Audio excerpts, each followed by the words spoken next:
Song on Climbing the Terrace of Yuzhou by Chen Zi'ang. Before me, I cannot see the men of ages gone.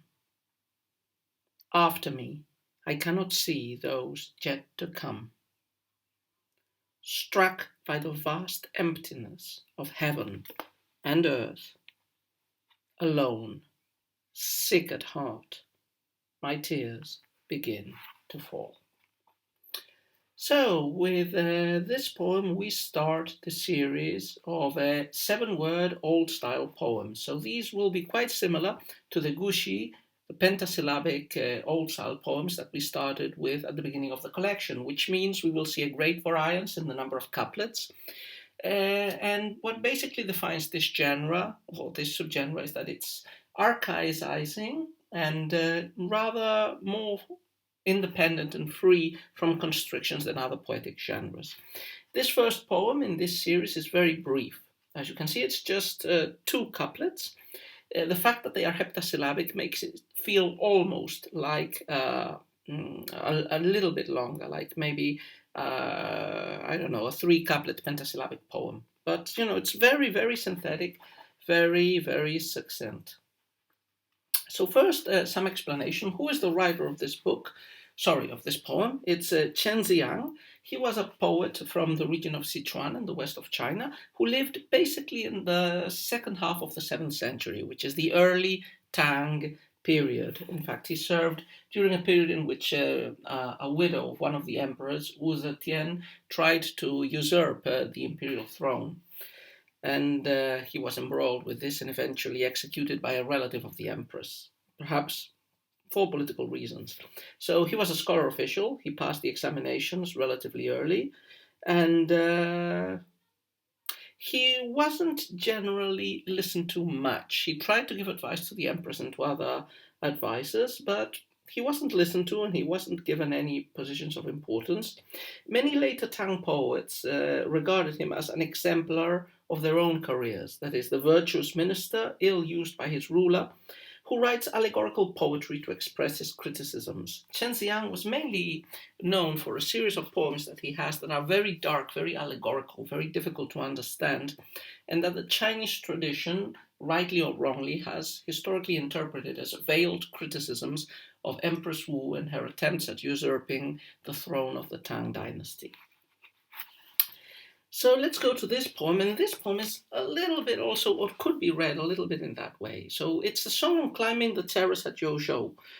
We've already read a lot of poems about climbing terraces, climbing mountains, so I very quickly recap what we said there. Remember, climbing a mountain or climbing a terrace is a spiritual, almost a religious activity for a Chinese sage, and an association is established between the greater expansion of the gaze and the insignificance of kingdoms and humans from on high, and the insight, the enlightenment, the greater knowledge, the seeing things in perspective that such an experience of climbing a mountain or climbing a high tower generates. Yeah, it's like it generates a revelation, an all-seeing revelation, which is not only a seeing with the eyes of the face, it's a seeing with the eyes of the mind. And this harks back, we didn't explain this before, to at least Confucius. There are some historical references to him climbing mountains mostly, and getting a new perspective of things and feeling a little bit sad and melancholy.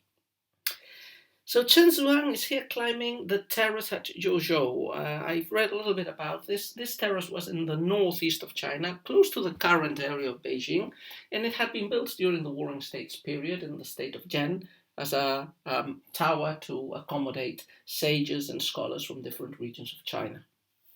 When he visited that tower, Chen Zi'ang was in the entourage of one of the relatives of the empress, and he was more frustrated than usual because that relative of the empress was paying him and his advice no attention whatsoever. We can see this in this poem. The poem is pretty dark. The poem shows insight, but it's skipping part of the insight that we get in some of the poems on climbing towers. In poems on climbing towers, usually we start with a depiction of the climb, Then we get a description of the natural landscape that is seen from on high. And then at the end, we get the philosophical reflection of the poet on the greater intellectual philosophical insight that he has acquired by this climbing and this seeing. But here we jump, like the English say, cut to the chase. We jump directly to the ending, to the philosophical and brooding interpretations and thoughts of Chen Zi'ang when he is in the tower, when he has already climbed. Yeah, so it's the topic of this poem are the introspective, brooding, pessimistic thoughts of Chen Zi'ang. What are those thoughts? Take a look at the first couplet. Before me, I cannot see the men of ages gone. After me, I cannot see those yet to come. So this is quite a clear image of the insignificance of man. Man is in the crossroads. All humans are always on the crossroads between an extended, unimaginable past and all the past generations of men and women who have lived and died, and another equally big or even bigger abyss looking forward into the future, the innumerable generations of men yet to come, men and women whom one will not know.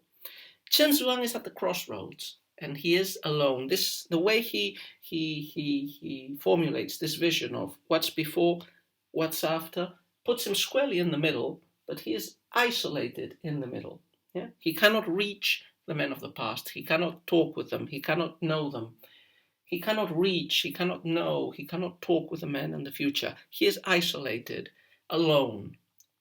The implication is that he is alone in his virtue. Other people who have translated this poem have generally, for example, in another translation that I've just found, the first couplet is translated as, ahead I see no ancient sages, nor behind those sages yet unborn. So in this translation, Chen Zi'ang clearly is, positioning himself in the position of a sage, of a virtuous man who is alone in a dark present and who cannot see those virtuous sages from the past or the ones that will come in the future. So loneliness, and the loneliness of a sage person who tries to give advice but is not listened to. Again, this connects with many poems that we've talked about already, all of those that imitate the Chuzhu, the Li Sao, the tradition of the elegies of the South, or all of those poems in which the poetic persona adopts the dress of Chu Yuan are poems where the protagonist considers himself a virtuous, knowledgeable, good minister that is slandered or not paid the attention worth he deserves. So here we have Chen Zi'ang, lonely, living in the fleeting present between the two big abysses of past and future, between the virtuous of the future and the virtues of the past. He is the only one in the present resisting. So how does he feel? Struck by the vast emptiness of heaven and earth, alone, sick at heart, my tears begin to fall. He feels, as you may see, everything but happy. He feels quite desolate and unrecognized. All the adjectives are, dark adjectives. Yeah? Alone, sick at heart. My tears are falling. So it's a brooding poem, this contemplation of the cosmos, of time and space. This philosophical recollection and reflection on his times, because they are, in his opinion, dark times, can only lead to dark thoughts. The cosmos, the heavens and the earth struck him, but struck him by their vast emptiness and desolation. Yeah? So quite a dark poem. Yeah? He sees no sign, nothing to put on his eyes, to put in front of his eyes that is not a grim reminder of darkness. So this reminds me a line from Quevedo, y no haya cosa en que poner los ojos que no fuera recuerdo de la muerte. So quite a dark poem. And it fits Chen Zi'ang's persona, as we said before, of the scholar who is unrecognized, who is loyal to the correct dynasty, who wants to give good advice but is ignored and eventually executed on trumped-up charges. So he will be a good figure, a good model to imitate by later Tang poets. Also, Chen Zi'ang, as I said before, was an early Tang writer. In the early Tang, the writing style was still the same as it had been in the period of disunion in the Six Dynasties. At that time, poetry had become something very ornamental, decorative, based on the aesthetically pleasing and not on the morally good. At least this was the traditional Confucian view of the poetry of before the Tang and of the early Tang. And in this, Chen Zi'ang is pointing the direction towards a change, towards a more serious, dark, philosophical, and politically and morally implicated poetry that will become quite common in the High Tang once we move away from this decadentist, aestheticist, late Southern Dynasty's early Tang trend for courtly and ornamental and decorative poetry. This is a dark poem, and it's a dark poem describing what for the poet were dark times. But in a sudden paradox, as I say, he will be a focus, he will be a beacon, even if it's of a dark light, towards the Tang poets of later generations.